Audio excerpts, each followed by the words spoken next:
Ladies and gentlemen, I'm delighted to join you here today for this important discussion.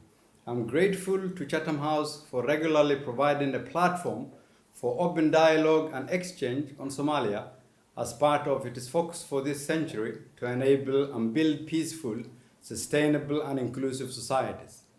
Chatham House, throughout the first century of its existence, has been a friend to Africa and the global South, giving audience to legendary independence leaders such as the 1931 address by Mahatma Gandhi, where he set out the vision that still drives India today, 90 years on. I would also like to take this opportunity to thank Professor Laura Hammond for her kind introduction and particularly for her continued service and dedication to social issues in the Horn of Africa and globally. Excellencies and ladies and gentlemen and colleagues, we meet at a time when the COVID-19 pandemic has cost the world over 2 million lives thus far, disrupted lives and livelihoods, and is leading to the deepest global recession. The crisis has magnified the disparities and inequalities of the world we share. It is currently playing out in a vaccine nationalism, where some countries have secured billions of doses of COVID-19 vaccines, while others struggle to access supplies. Where over 108 million doses of the vaccine have been administered, and less than 50,000 of that number is in Africa. Even if there was access, a country like Somalia would not be in a position to financially place an order for purchase and would only depend on the goodwill of the world to donate vaccines. The COVID-19 crisis has also aggravated and magnified economic and social challenges that already exist within nations. In the Horn of Africa, simmering political tensions in Ethiopia has led to armed conflict in the Tigray region, with thousands of refugees crossing the border into Sudan, even as border tensions escalate between Ethiopia and Sudan. These tensions, along with Eritrea's long-standing conflict with the TPLF and the Somalia-Kenya border challenges, may alter the regional order and endanger stability. Somalia finds itself in the middle of a volatile region with its additional baggage of 30 years of uncertainty and instability. To weather this unprecedented storm, the Somali people must therefore understand the grave importance of sustaining the progress achieved over the past 2 electoral cycles since the end of our transitional government. For the past decade, despite the shortcomings and challenges in Somalia, there have been indirect electoral processes that were largely viewed as peaceful and acceptable to all political stakeholders, leading to a peaceful transfer of power. Unfortunately, this year, the ongoing electoral impasse risks that hard-earned political culture, which is one of the major positive achievements of the past 30 years.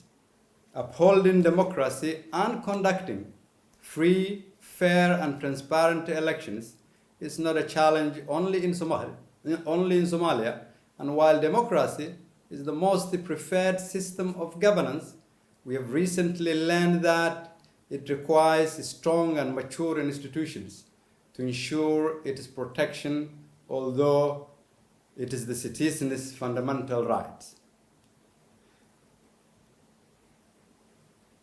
Citizens around the world have the right to elect their preferred leaders, but sometimes the result of seemingly democratic elections can produce undecided leadership that puts to test all democratic values and ideals. Other times, democracy can be hijacked in the absence of a strong institutions. The recent US election is the latest example of how well-functioning institutions safeguarded the world's oldest serving democracy.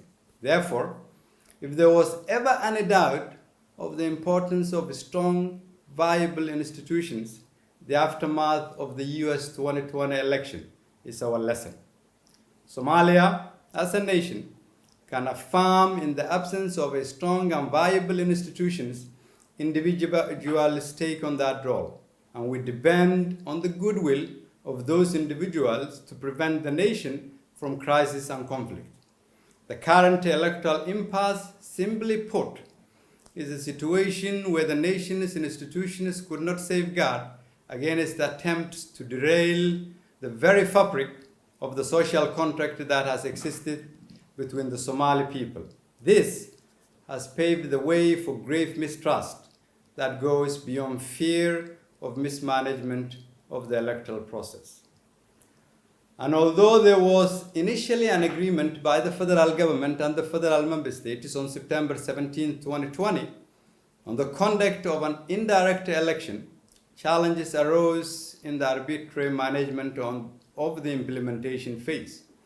These challenges include the unilateral appointment of electoral management committees that included civil servants, security personnel, and known supporters of the current leadership.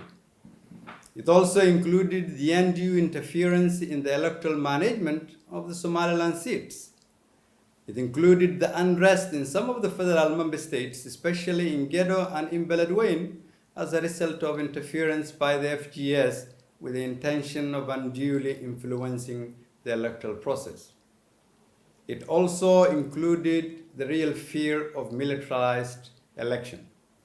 History tells us that the development and trajectory of fragile countries such as ours are inevitably linked to the management of electoral processes. An attempt to arbitrarily implement an electoral process without the agreement of the majority of the political stakeholders will result in a dire consequence and might have long-lasting repercussions. The main risk of a disputed electoral process will result in a disputed outcome that will not be legitimate in the eyes of the majority of the stakeholders. That would constitute a great setback in a fragile democracy like Somalia. Such an election would also aggravate our already fragile security situation and further embolden Al-Shabaab and other armed groups. The improved political stability over the past 10 years has also resulted in an energized business community, and this will undoubtedly reverse this positive trend, impacting the livelihoods and aspirations of our population. Somalia's revival has also been attributable in part to the generosity of our international partners whose public funds are collected from populations who freely and fairly elect their leaders. In the event of an undemocratic and arbitrary electoral process, it is unlikely that this support will continue at current levels. A volatile electoral process would also dampen the recent active participation by Somalia's youth in our country's reconstruction. Ladies and gentlemen, to further paint this picture, Somalia soon will be in an uncharted territory. The mandate of our federal parliament, the backbone of our democracy, expired on the 27th of December 2020. And in 4 days, our country faces a critical constitutional crisis where the president's mandate expires on February 8. Considering both the executive and legislature will have lost the legitimacy to govern, the only solution to avert this looming crisis is therefore an immediate political solution. The focus should now shift to a consensus-based agreement between all political stakeholders. These will include the federal member states, representatives of the government whose term is expiring, the union of the presidential candidates, and non-partisan groups such as civil society, women leaders, business community, youth, religious leaders, and members of the international community. To salvage the legitimacy and integrity of the electoral process, all political stakeholders have to be part of the political solution. And agree on the management of the 17th September Agreement, as well as address the constitutional crisis brought on by the expiry of the mandates of the governing institutions. This will require selfless leadership from all stakeholders that puts the nation's interest before personal and political ambition. And while we seek solutions for today's crisis, we must also learn from this challenge so as to not repeat the mistake of the past and rebuild institutions that can safeguard against such situation in the future. Having that in mind, while I was in office, we undertook the biggest and most challenging reforms that our country had undertaken in the past 30 years. The economic reforms that my team and I initiated led to Somalia's attaining decision point for debt relief, an unthinkable accomplishment at that time. The critical and sometimes dangerous security reforms that we undertook reinstated faith in Somalia's security institutions internally and also built trust with our main security partners. The reforms of our civil service contributed to a greater commitment by the government to ingrain a new work culture in our public services to execute their responsibilities. By embracing this new culture of accountability, corruption was no longer a taboo subject. Public servants were more motivated to execute their mandates, and the general public were more committed as engaged citizens willing to do their part in the rebuilding of our nation. The new culture, above all, inspired many of our Somali youth to take their rightful role as the drivers of transformative agenda and change for our country. Unfortunately, the political challenge of the past 6 months, the lack of focus of continued reforms, and the deep mistrust in government's electoral management halted the progress made thus far. For our country to emerge out of its perpetual situation, the next administration must prioritize the rebuilding of a viable institutions and a functioning economy in order to be able to provide services, sustain its activities, and ultimately gain legitimacy in the eyes of the Somali people. This is because without functioning economy, any government will not be able to provide services to its people. And any government that is not able to provide services to its people will not enjoy the popular support of its population.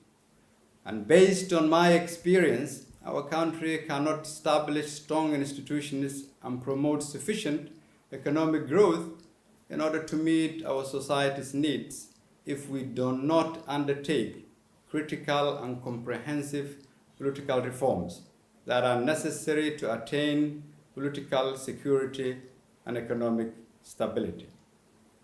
For Somalia to achieve political stability that would aid institution building, economic growth, and service delivery, it is important for the next administration's priority to be the completion of the provisional constitution. This would unblock a number of interconnected priorities that have been pending over the past 12 years, including attaining one person, one vote, improved security, and advanced federal structures. The completion of the Constitution would provide the basis for a strong and legitimate governance structures and address the deep mistrust that has existed in the country. The next leadership must therefore prioritize inclusive political dialogue to address the contentious and long-standing issues that have always been set aside to conclude the Constitution. These include, but are not limited to, finding a solution to the status of Mogadishu, having agreement on fiscal federalism, the electoral and political party system, and an agreed structure of government that can lead to stability. The completion of these and other articles will require both technical and political expertise, but the essence of succeeding is to promote inclusive political reform that includes all stakeholders and making it the #1 national agenda. These political objectives will enable the changes we need to encourage social cohesion, improve security, rebuild our economy, attract investors, and enhance the capacity of government to deliver services. This will lay the foundation of the state that the next administration needs to be put in place for the next 4 years, paving the way for a prosperous Somalia that can make its contribution to the region and global community.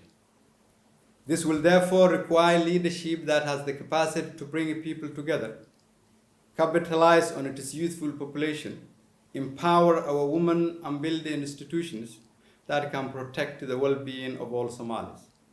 It will require leadership that understands how to deal with contemporary challenges, take a major role in bridging the divide between Somalia and the region, and can understand that in a globalized world, Somalia cannot chart its path in isolation.